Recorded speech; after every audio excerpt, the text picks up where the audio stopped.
ভুল পেনাল্টি ঘোষণা, রেফারিকে মাঠে ফেলে বেধড়ক মারধরের অভিযোগ সামনে এসেছে। নৈহাটির বঙ্কিমাঞ্জলি স্টেডিয়ামে উত্তেজনা, গ্রেফতার করা হয়েছে 4 জনকে। সুপার ডিভিশনের ফাইনাল ম্যাচ ঘিরে ধুন্ধুমার পরিস্থিতির সৃষ্টি হয়। মাঠে প্রবেশ করেছেন অফিশিয়ালসরা, দলের কর্তা ব্যক্তিরা এবং তাদের উপর সকলের কর্তব্য আসছে পড়েছে রেফারির উপর। দেখার বিষয় কতটা এই পরিস্থিতি থেকে রেহাই পেতে পারেন তারা। ফাইনালে টান টান হাড্ডাহাড্ডি লড়াই, শুধু ফুটবল দ্বৈরথেই সীমাবদ্ধ থাকেনি এই ম্যাচ।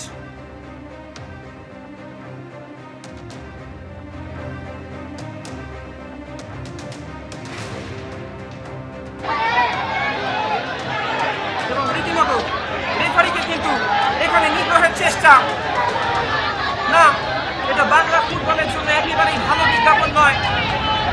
রীতিমতো রেফারিকে ঘিরে ধরে শারীরিকভাবে তাকে নিগ্রহ করা, তবে অন্যদিকে মোড় নিতে চলেছে। মাঠে প্রবেশ করেছেন নৈহাটিতে যে ঘটনাকে ঘিরে একেবারে ধুন্ধুমার পরিস্থিতি, ছবি আপনারা দেখতে পাচ্ছেন। বেলঘরিয়া অ্যাথলেটিক ক্লাবের সঙ্গে ম্যাচ ছিল খড়দার সূর্য সেন স্পোর্টিং ক্লাবে। 71 মিনিটের মাথায় পেনাল্টি পায় বেলঘরিয়া অ্যাথলেটিক ক্লাব। ভুল সিদ্ধান্তের অভিযোগ তুলে রেফারিকে মারধরের অভিযোগ। সূর্য সেন স্পোর্টিং ক্লাবের বিরুদ্ধে মারধরের অভিযোগ উঠেছে। নৈহাটি স্টেট জেনারেল হাসপাতালে ভর্তি আহত রেফারি চরণ হেমব্রম। ঘটনাস্থলে পৌঁছন নৈহাটির বিধায়ক সনদ দেব। কি বলেছেন তিনি শোনাবো। মাথায় আছে সুপার ডিভিশনের ফাইনাল খেলা ছিল, Belgharia athletic club versus Surya Sen Khardah Surya Sen sporting club. 2 ক্লাবের খেলা। ঠিক 71 মিনিটের সময় হঠাৎ দেখতে পেলাম যে যিনি গোলকিপার ছিলেন সূর্য সেন স্পোর্টিং ক্লাবে, তিনি রেফারিকে একটা সজোরে লাথি মারেন এবং একজন দর্শক গ্যালারির থেকে, না ভুল বললাম, একজন কর্মকর্তা যিনি মাঠেই ছিলেন, যে 5 জন থাকার কথা তাদের মধ্যে একজন, তার ছবিটা আছে আমাকে, সে হঠাৎ মাঠে ঢুকে গিয়ে সজোরে লাথি মারে রেফারিকে এবং রেফারি ওখানে লুটিয়ে পড়ে। নৈহাটির এই ঘটনায় উত্তর 24 পরগনা জেলা ক্রীড়া সংস্থার সচিব নবাব ভট্টাচার্য কি বলেছেন শোনাবো। কুকুরের মতো তাড়া করে মারা, সেটা একদম কখনোই সমর্থনযোগ্য না। পুলিশ, স্টেডিয়াম কর্তৃপক্ষ ব্যবস্থা নিয়েছে, পুলিশ প্রত্যেককে তুলে নিয়ে গেছে এবং পুলিশ আইনগত ব্যবস্থা নিচ্ছে। পোস্টিং ছিল না, পুলিশ পরে এসছে, সেটা আমাদের দোষ। সেটা আমরা ভাবতে পারিনি যে জেলার খেলায় একটা ক্লাব এই ধরনের ঘটনা ঘটাতে পারে। ভুল পেনাল্টি ঘোষণা, রেফারিকে মাঠে ফেলে বেধড়ক মারধরের অভিযোগ এবং ছবিও আপনাদের দেখালাম। আর এই প্রসঙ্গে আইএফএ সচিব অনির্বাণ দত্তের প্রতিক্রিয়া রাখবো আপনাদের সামনে। এটা একটা অত্যন্ত নক্কারজনক ঘটনা, একদমই কাম্য নয়। রেফারিরা খেলাতে আসে ব্যালেন্স করে খেলায়, যাতে খেলাটা সুস্থভাবে পরিচালিত হয়। এর পারদ সবসময় মাত্রা ছাড়িয়ে যায়, কিন্তু তারও একটা সীমা থাকে। মাঠে ঢুকে রেফারিকে মারবো, এটা কোনোদিনই হতে পারে না। আমার মনে হয় নর্থ 24 পরগনা ডিএসএর কঠিন থেকে কঠিনতম শাস্তি এদের দেওয়া উচিত। এই ব্যাপারটা কিন্তু যদি বাড়ে তাহলে পরে এই রোগটা আরো বাড়বে। তাই এটাকেই নিট অ্যাট দ্য বার্ড আমরা বলি, একদম শুরুতেই শেষ করা দরকার এবং কড়া পদক্ষেপ নেওয়া উচিত। অন্যদিকে দুর্গাপুজোর হোর্ডিং লাগানোর জায়গা কার দখলে থাকবে তা নিয়ে 2 ক্লাবের সংঘাতে ধুন্ধুমার বাঁধল লেক গার্ডেন্সে। একে অপরের হোর্ডিং ব্যানার ছিঁড়ে দেওয়ার অভিযোগ করেছে দক্ষিণ লেকপল্লীর সংহতি ক্লাব এবং যোধপুর প্রগতি সংঘ। এমনকি মারধরের অভিযোগ পর্যন্ত উঠেছে।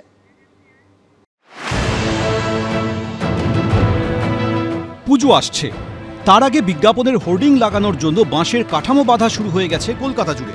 এবার সেই হোর্ডিং লাগানোর জায়গার দখলদারি নিয়ে লেক গার্ডেন্সে তুলকালাম বাঁধল দক্ষিণ লেকপল্লীর সংহতি ক্লাব এবং যোধপুর প্রগতি সংঘের মধ্যে। সংহতি ক্লাব কর্তৃপক্ষের দাবি, লর্ডসের মোড়ে বাঁশে বাঁধা ছিল তাদের পুজোর হোর্ডিং। অভিযোগ, শনিবার রাতে যোধপুর প্রগতি সংঘের লোকজন তাদের হোর্ডিং ব্যানার ছিঁড়ে দেয়।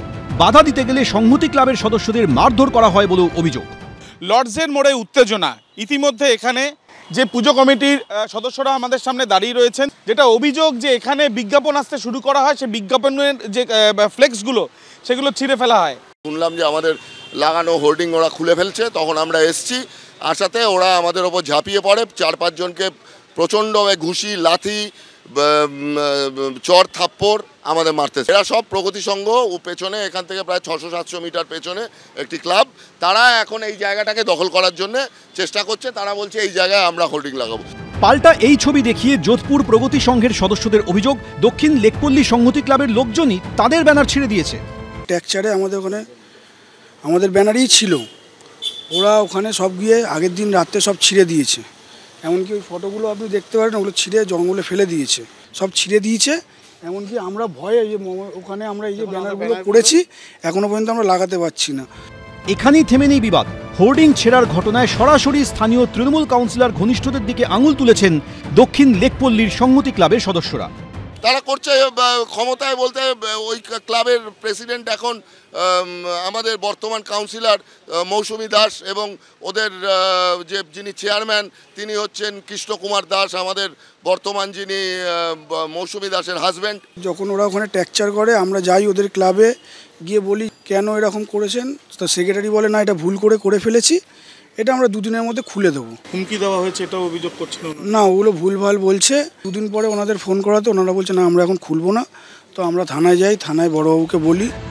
দক্ষিণ লেকপল্লী সংহতি ও যোধপুর প্রগতি সংঘ দুটি ক্লাবই কলকাতা পুরসভার 93 নম্বর ওয়ার্ডের অন্তর্গত।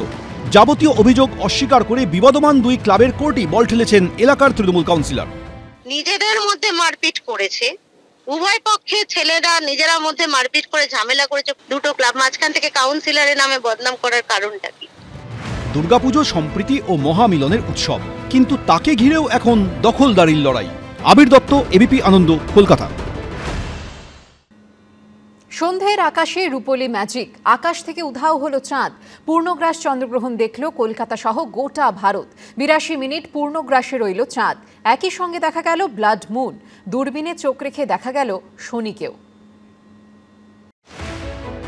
ভাদ্রের পূর্ণিমা রাতে ফের বিরল মহাজাগতিক ঘটনা, পূর্ণগ্রাস চন্দ্রগ্রহণ এবং ব্লাড মুন এক আকাশে। কলকাতার পাশাপাশি গ্রহণ দেখা গিয়েছে বিভিন্ন জেলাতেও। রবিবাসরীয় আকাশে গ্রহণ শুরু হয় রাত 9টা 57 মিনিট থেকে। পূর্ণগ্রাস গ্রহণ লাগে রাত 11টায়। রাত 12টা 22 পর্যন্ত পূর্ণগ্রাসে ছিল চাঁদ। পুরো 1 ঘন্টা 22 মিনিটের জন্য আকাশ থেকে কার্যত অদৃশ্য। 82 মিনিট পূর্ণগ্রাসে ছিল চাঁদ। এর আগে 2022 সালে 8ই নভেম্বর পূর্ণগ্রাস চন্দ্রগ্রহণের স্থায়িত্ব ছিল 1 ঘন্টা 27 মিনিট। শুধু পূর্ণগ্রাস চন্দ্রগ্রহণ নয়, আরও বিশেষত্ব ছিল ভাদ্র পূর্ণিমার। এদিন এক আকাশে দেখা গিয়েছে ব্লাড মুন। এই যে পুরো ব্যাপারটা ঘটছে, এটা অ্যাকচুয়ালি র্যালেস এফেক্ট আমরা বলতে পারি। আলোর যে বিভিন্ন রং, তো সূর্যের আলোর, তার মধ্যে লাল আলো তরঙ্গ দৈর্ঘ্যটা আমরা যে খালি চোখে দেখছি সব থেকে বেশি।